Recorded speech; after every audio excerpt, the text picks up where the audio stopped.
This Torah class is brought to you by TorahAnytime.com. Okay, good afternoon, everyone. Welcome. Rabbi, Bruchim Abam, yes. can we learn for a full shleima for Aryeh Dov Ben Etalaya? My machutn is in ICU with the COVID. I'm so sorry to hear. For Shalema. Florida. Hashem should send him for Shalema b'shar Chalei Yisrael. Amen. Okay, we continue in the Sefer Devorah, and we're coming to the end of Perek Beis. And last session we learned a very important limud, and actually I see this as a limud that resonated with a lot of people very powerfully. I think the feedback that I got about this last Nakuda was probably the most of anything we learned in the Devorah from many people. So I think it's worthwhile to review. We try to review anyway. Devorah says that, again, we're talking about emulating the first of the Spheros, which is the Midah of Kesser. And the Midah of Kesser is primarily defined as Anivos, and that is because it is ashamed to look back at its source, and that is Ribbon Shalom. And it's constantly focused lower to be mative on the Midos below it. And for these two reasons,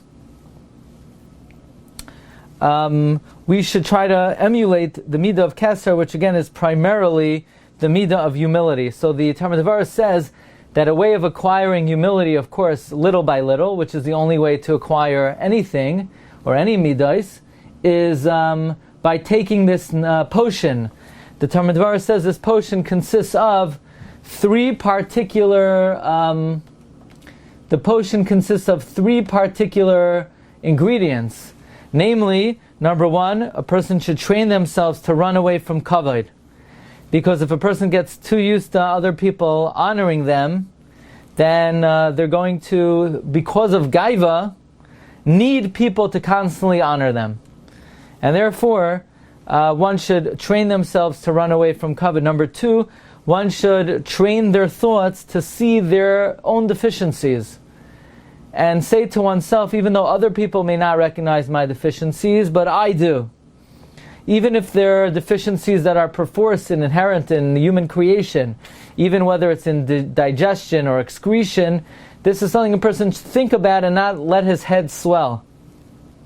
And the third thing is a person should think about the averos one committed,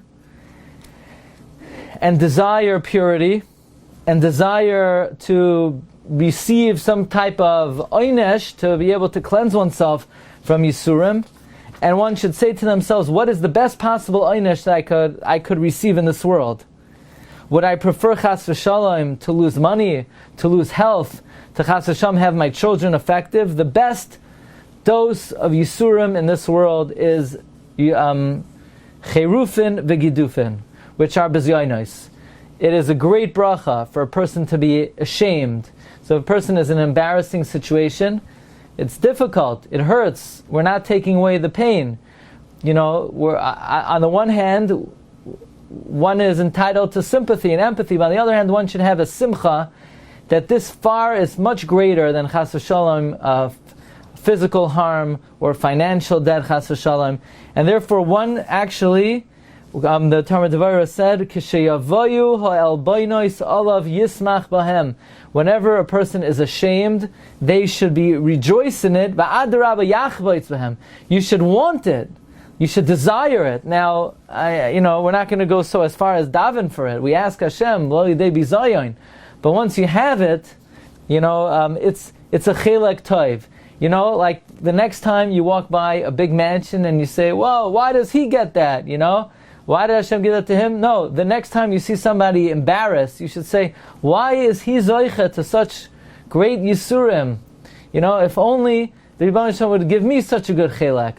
That's how good bezyonis are. Now, says the Devorah, once you've taken that medication, here's another really good one. Here's a really good medication that works very well, provided you take the first one. Says the Devorah, va'oid matzasi mashke toiv ma'oid. I've also found a medication that's very good, an elixir that's very good. Avolo yoel hamashka kolkach, but this potion will not be so helpful. Kamoisha yoel Achar tachboishes haniska le'el. Only when it's taken in addition to the above mentioned medication. And that is, a person should train themselves in two particular things. In other words, train yourself in the following two things to think about. Think about the following two things. Number one, Harishain, hu lechabed hanivram kulam. Respect all creatures. Okay? All lives matter. Now obviously, the Chayim of a Yehudi matters much more, because we're the children of HaKadosh Baruch Hu. The Gentiles are not the children of the God. After all, we're all the children of the Lord. No, it's bogus. It's not true. We're not all the children of the Lord. Only the Klal Yisrael are the children of HaKadosh Baruch Hu. But every creation, no matter the color of their skin, now it doesn't mean you have to be PC. It doesn't mean you have to change the name of an NFL team from something that happened 100 years ago just to placate people who have nothing better to do with their lives. However, one should show respect to all creations. Certainly all of mankind, but even anything the Rebbe Hashem created. Achar sheyakir b'hem malas haboirei. Because you recognize in them the attributes of the Creator, asher yatzar ha'adam b'chachma, that God created man with great wisdom. V'chein kol hanivram chachmas hayotzer b'hem. Everything created is a testament to the wisdom of the Creator. V'yira ba'atzma, you should see yourself. You should realize that everything that's created is very, very honorable. Why? How do we know that it's very, very honorable? Because God took the time to create it. Shenitbal yoitzer hakol hachacham anala al kol briusam.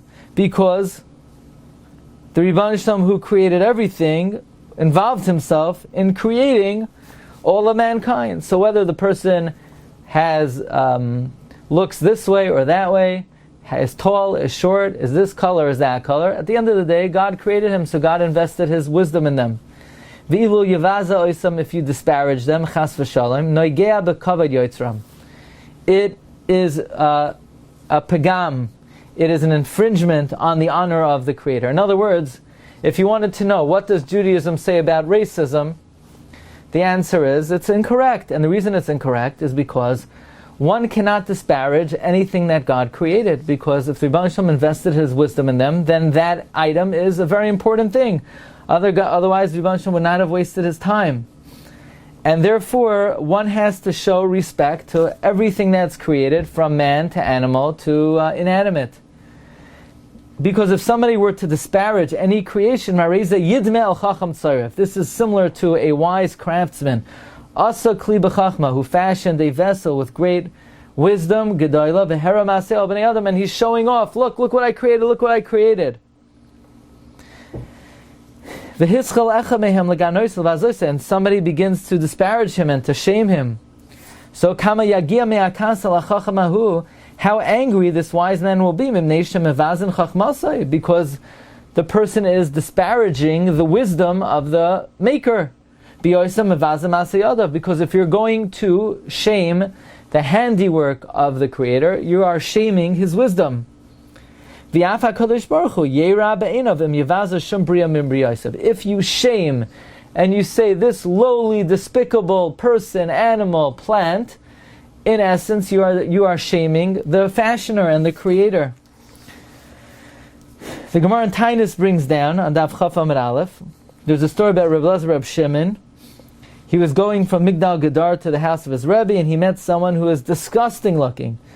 And the person greeted him, and Reb Shimon did not respond. So the Reb Shimon said, "How empty one! How disgusting that person is! Maybe everyone in your city is disgusting like you." And he responded, "Well, if you think that, go tell the craftsman that made me how disgusting I am." So again, we see this concept that if somebody puts down a nivra, they are in effect being mevazeh the boirei. Now, says Rav Goldberg, when the Gemara says that this person was very unseemly and unbecoming, It's not only in his physical appearance, but it's even in his midos and in his character and in his personality. Otherwise, of course, Rabbi Elazar, Rabbi Shimon would never comment on his degradation. But even so, this person has value. This person has chashivos in that he was invested with chachma by the boirei. And therefore, we cannot put anything or anyone down. And then the Talmud Devorah concludes as follows. He says, V'zehu shekasav. This is the meaning of the pasuk, and this is really a wondrous interpretation.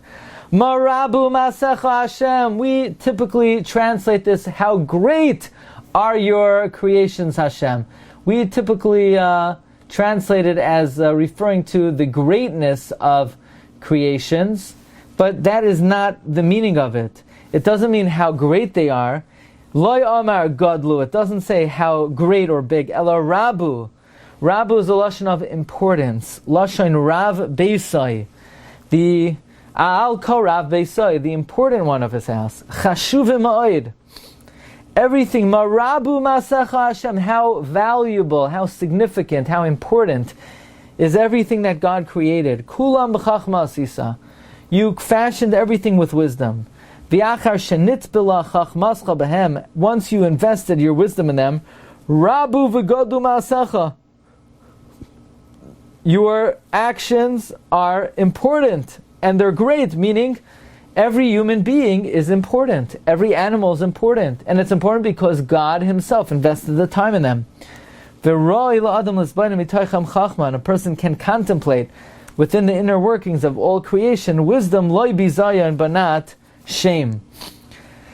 Now, Rav Goldberg cites the Sefer HaYetzirah, which begins that with 32 pathways of wisdom, Hashem engraved the various worlds. And the Reishis Chachma explains that although there are many perushim in this Mishnah of the Sefer Yetzirah about the 32 Nesivos Chachma, nevertheless, one dimension is Marabu Masecha Hashem, that the wisdom of the Creator and the endless plan and purpose that's evident in all of creation is testament to the depth of wisdom of the Creator, and thereby that should lend chashivos to everything in creation. And we know that there's an idea that if somebody mistreats even clothing, the Chazal tell us that David HaMelech, because he ripped the clothing of Shaul, so those clothing did not warm David HaMelech in the end of his life. That even inanimate objects only come through for us to the extent that we value them. And therefore we are encouraged not to disparage or not to look down on any human being, any animal, any inanimate object. One should never be megana anything in creation, because ultimately one day one may need that person, may need that item, and that item will only be able to be effective to the extent that we value it.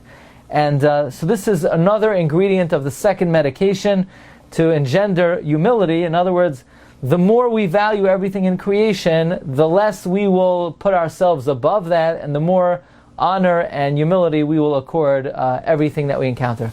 Okay, Rabbi say, Bez Hashem, tomorrow we will complete Parak Beis of Tomer Devorah. Now, what was the halacha if could you make a siyum on a parak of Tomer Devorah during the 9 days? That's a very important question, but we'll get to it when we come. Okay, kol tov everyone, have a good day. You've just experienced another Torah class brought to you by TorahAnytime.com.